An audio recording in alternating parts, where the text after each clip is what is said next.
Welcome to the Suburbs with Andy and Greg.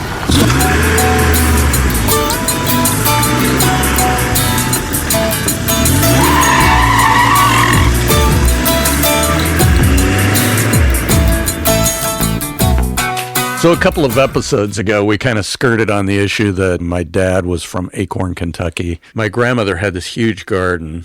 There were these things that were eating her tomatoes, and she couldn't figure out what was eating the tomatoes. Was it a turtle? Was it an animal? And so my brother gets this idea to put a live trap in the garden and catch the culprit. So the next day we all get up, and there's just so many different things to explore and do. And so he goes out to check the trap and see if he was able to catch the culprit, and it was a skunk. He comes running back in. I caught a skunk. I want to shoot it. And my granddad is like, you are not killing that animal just because you caught it. You have to let the skunk go. Catch and release. He's like, but I don't want to be sprayed. And so he kind of clicks into Wimpy Tom, and it used to just drive me crazy. And my granddad, would click into like the military guy that he used to be, and I'm paying you to do it, not to teach you how to do it. He would be so mad. Yes, sir. Yeah. May I have another?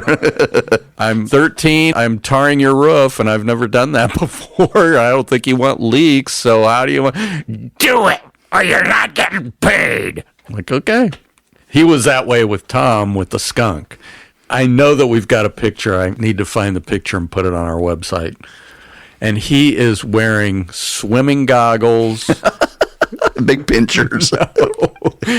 No, I can't remember what it was that he used to open the trap door, but he is like wrapped in trash bags, duct taped together. Lord. And then he had a burlap bag. My brother is just like freaked out about getting sprayed by the skunk. So my granddad is standing far enough away to not be sprayed by the skunk. And my brother is like directly in the line of fire crying because he doesn't want to do it. And so there's this battle going. I'm just standing there with my arms crossed enjoying the entire thing. I'm glad you're not part of it. Yes, it's you're just casual observer. It's right. It's theater for a Sunday afternoon. This is entertainment in Acorn, Kentucky. Right.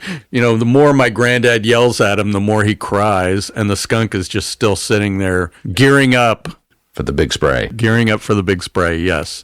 This time my dad took us down there. So my dad's car is in the driveway, and it's close enough. It's not close, but it's close. Right.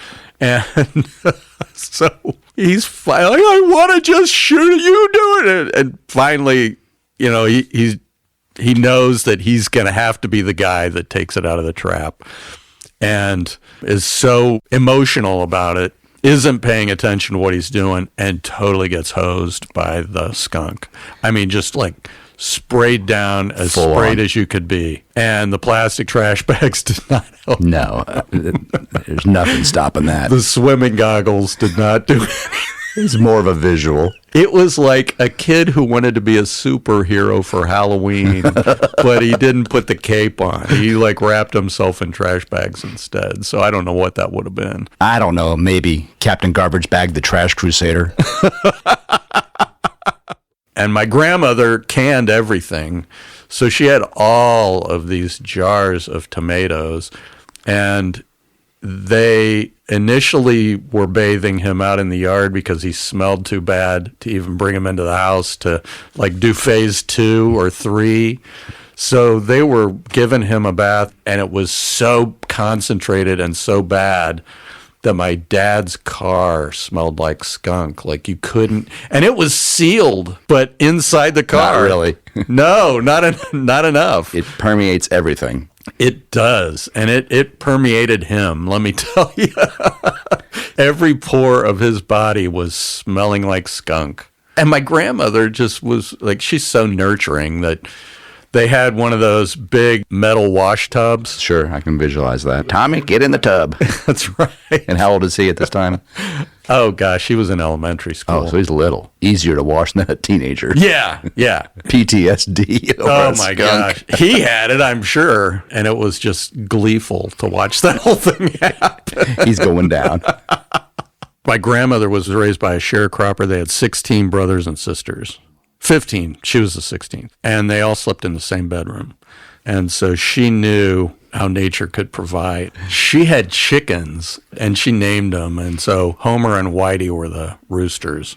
And so we got old enough where we could have BB guns. My granddad wanted to give us one. My brother got one, and I got one for Christmas. And so we're down there, and we immediately want to use them. Well, sure. You can't shoot at any windows. You can't shoot at cars. Animals. Yeah. My brother's first shot shoots out the security light in the farmyard. First shot. That wasn't on the list, was it? You didn't say I couldn't shoot out the security light. He aims at it. Pff, it goes dark. You said cars, windows. Yep. He didn't even have it for an hour, and it was taken away. So now you have two guns.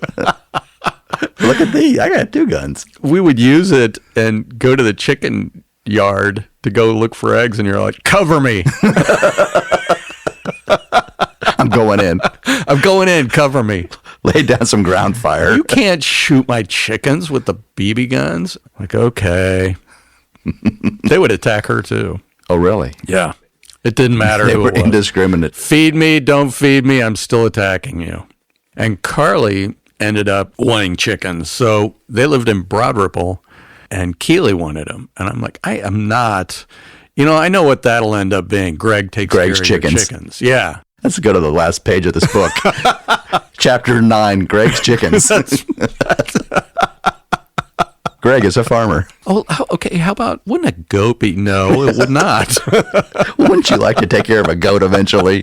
What, are we going to have the neighbors come feed the goat when we go up to the lake? Ringing a bell on its neck, eating cans. Yeah, right. It's a no for me. No. We're going to get the neighbors to come feed the chickens? No. Carly ended up With elephants? So they were partners, and we would buy the food, and Carly would take care of the chickens. This is such a suburban way of looking at which ones lay the prettiest eggs. Let's buy the chickens that lay the prettiest eggs. Let's research that. So she had a chicken coop, and she had chickens in her house. Not in her house. At her house in the backyard. They are going to go to Sonoma on a wine vacation. Chapter 9, Greg gets chickens. So we have to take care of the chickens, which is exactly what I was talking about. Keely lets them out of the chicken coop in the morning when she's going to the ER. And then in the evening, I'm there to put them back in the chicken coop. Very first day, I go there. I've been around chickens a time or two in my childhood. And I know they typically don't lay down. They don't sleep. Not like that. I know they roost, and roosting is not done on the ground. I'm looking and I'm like, what the heck? So the chicken coop is like in the middle of the backyard. The backyard's got this big privacy fence around it. They've got a garden too. So it takes me a minute to understand what I'm seeing as I'm walking up to it. And what I'm seeing is a murder scene. Oh, boy. A hawk had decided it too was a proletarian. And it didn't need any seasoning either. Raw. Yeah. Apparently, they don't get food poisoning by eating raw chickens. It had offed it like a mafia hit. Double homicide. Double homicide. I get the chalk out. I draw an outline around Called the it. chicken police. Called the DNR. They go, hey, we know you. Yes, you do. You killed those chickens. I'm going to have to write you a ticket. Do you have a hunting license? No, I don't. So I've got to call Carly in Sonoma and say, hey, there was a murder. And 2 of your chickens died. So crying on the phone. How many chickens did she have? I don't remember now. 2 less. They had a chest freezer. Need a proper burial. They all have names. Probably going to be closed casket. It would need to be. Yeah. Yes, it would. That was in like November. So fast forward to spring. after the thaw. And she's calling me and she's like, Dad, we need to bury the chickens. They hadn't been together long enough in that house or together long enough to have a pet cemetery like we've got. This is the first attempt at pet cemetery. I start digging the hole, and then she's just too overcome with grief. I have to do it all because she's just crying too much. My grandmother would see that production is down on the eggs, has a little chat with the chickens about production being down, and if production stays down, You're fired. they're fired. Yeah, and you know what? You end up eating them in chicken and noodles or whatever. And she didn't think two things about it. That was just the way she was raised. So You're either going to be making eggs or your lunch. that's right. One or the other. That is it. Pick one. She didn't name her chickens, did she? Only the roosters. Ah. Yeah, the minute you start naming it, Well, I know. That's what I mean. the minute they're they become pets. pets, Yeah, it's it's just, yeah. it's not good. They're not workers anymore. No, 3 good years of eggs, and then what? So I don't even want to. I guess we'll have to dig more holes. You need to look up some really good chicken and noodle recipes. No, there are farms set up for suburban farmers to go give their chickens away to these people. It's like a wrinkle ranch for chickens. Did they take the chickens to the retirement home? Yes, where they probably made noodles out of them. Immediately. Yeah, right. Are they gone yet? Good. Boom. Lunch. Fried chicken. We're going to fry these bad boys up. Them's good eats. I know your dad's full of all kinds of Rants. rants of sort.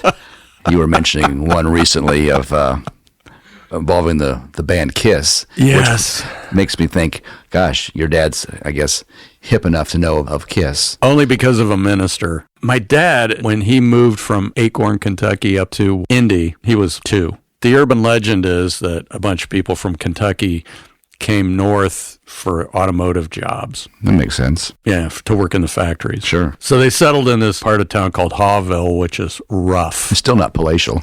No, it's not. I think they're working on the gentrification of that area, but I don't think they're there yet. It may not stick. I don't know. But it was early enough in the evolution of society in Indianapolis that it did not have sewers or anything when they moved there. So they had an outhouse. Oh, wow. And my dad said that the outhouse faced a direction that allowed the door of it to get caught by the wind. Oh, nice. So you're sitting there doing your business, and all of a sudden, whoosh, door goes whipping open, and there you are. Hello. In all your glory. When they ran the sewers, their first in-home toilet was in the basement. And so we're going through potty training with Carly at the time, and my grandmother is telling this story to her while she's sitting on the toilet, learning that that's where you're supposed to sit and go and not in your pants. That's good information. Which part? Where you should go. We're making good headway on the potty training. And my grandmother is talking about their first toilet being in the basement. And she turns on the basement light and goes down and hears this water running sound, which can only be coming from the toilet because that's really the only water going on down there. And she lifts the lid to find a rat swimming around in the toilet, which really... Doing the backstroke? Yeah, which put a hold on the potty training for 2 years. She was going to kindergarten. Traumatized. So, weird. I mean, like, called it the potty monster. No, not going to happen. So... Junior PTSD. Completely. Where did you think in the book of parenting that it would be a good idea to talk about a rat swimming around in the toilet to a kid who's just learning about the toilet? Where was that a good idea? They took that page out.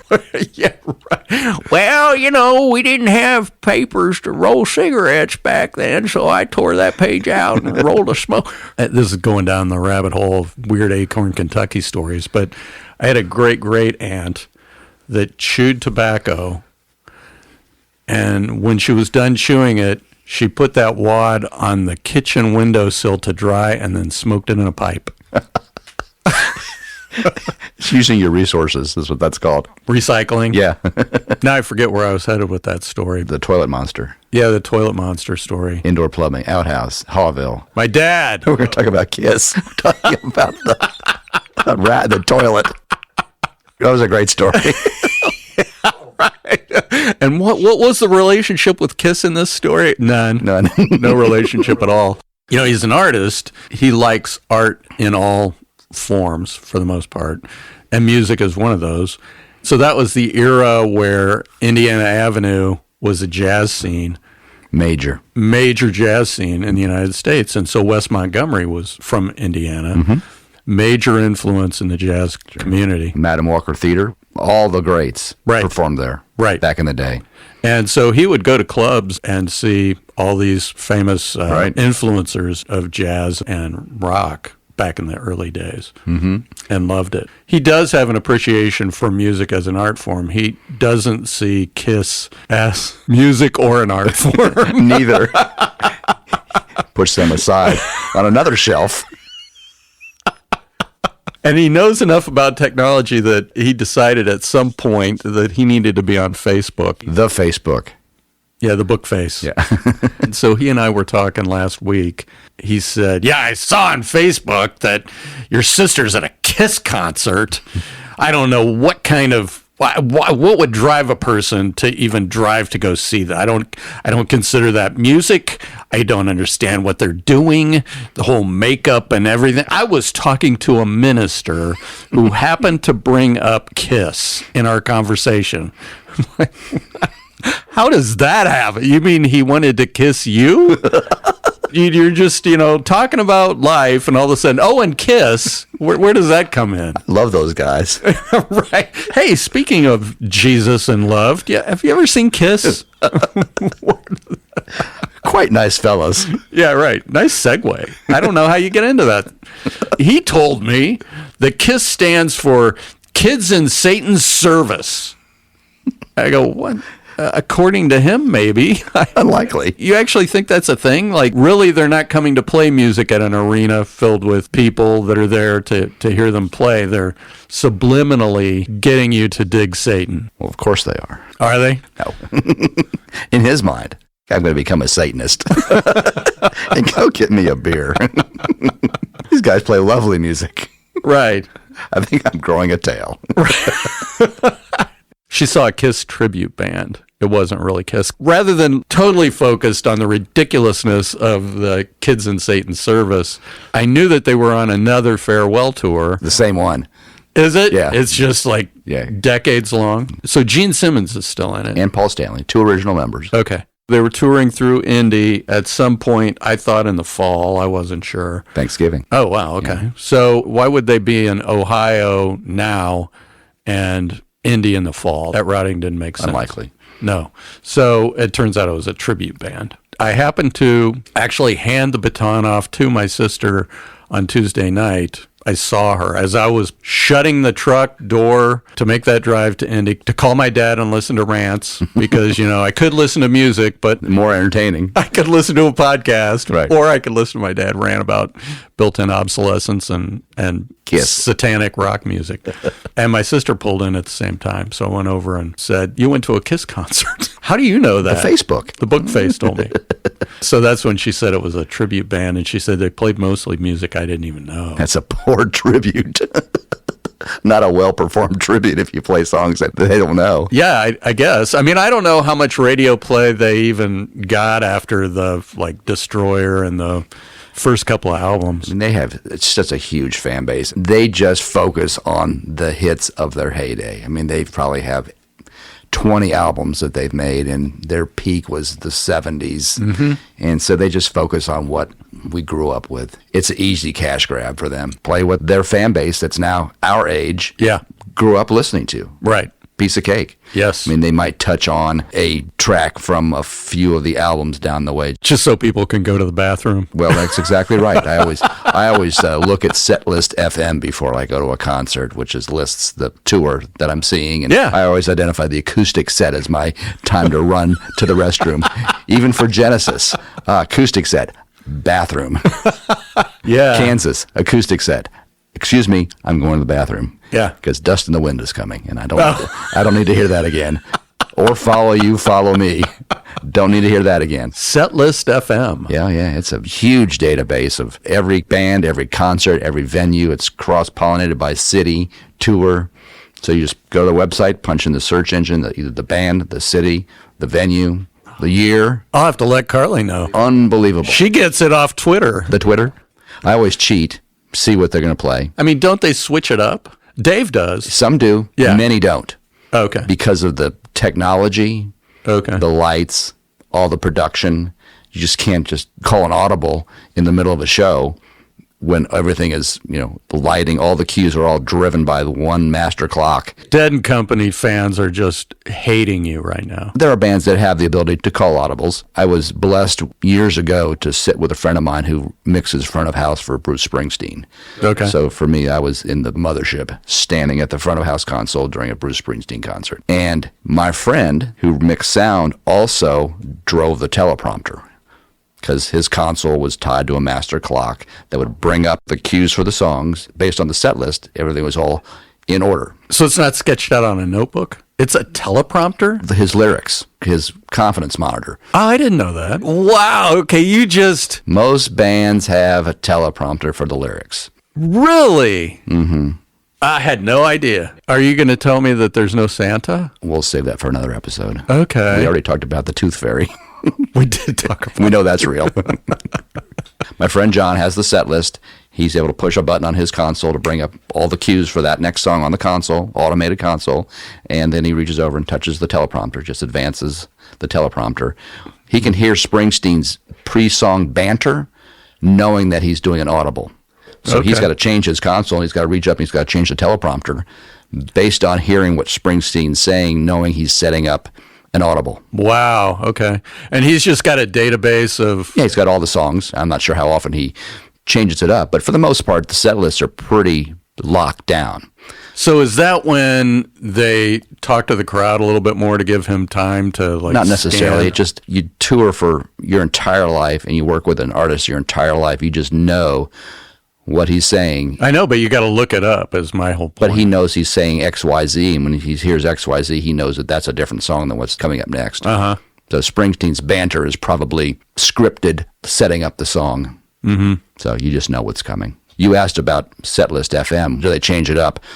Most bands don't. If I'm going to a show on Friday, and there was a show on Wednesday and Monday, usually by the time the day before my show, somebody has loaded in the set list. Yeah, right. And there's occasionally some deviation. Occasionally. She was doing that leading up to the Dave Matthews concerts that I went to one. She went to both. Jeff Coffin, one of the horn players, would tweet it out. And since everything's automated, I mean, if an artist is going to change up the set list, the sound guy or the lighting guy can get from A to D instead of A to B pretty quickly with just mouse clicks. So it's not like they're thrown under the bus. They just have to be paying attention. Right. They can't be watching the bouncing ball. Or checking their email.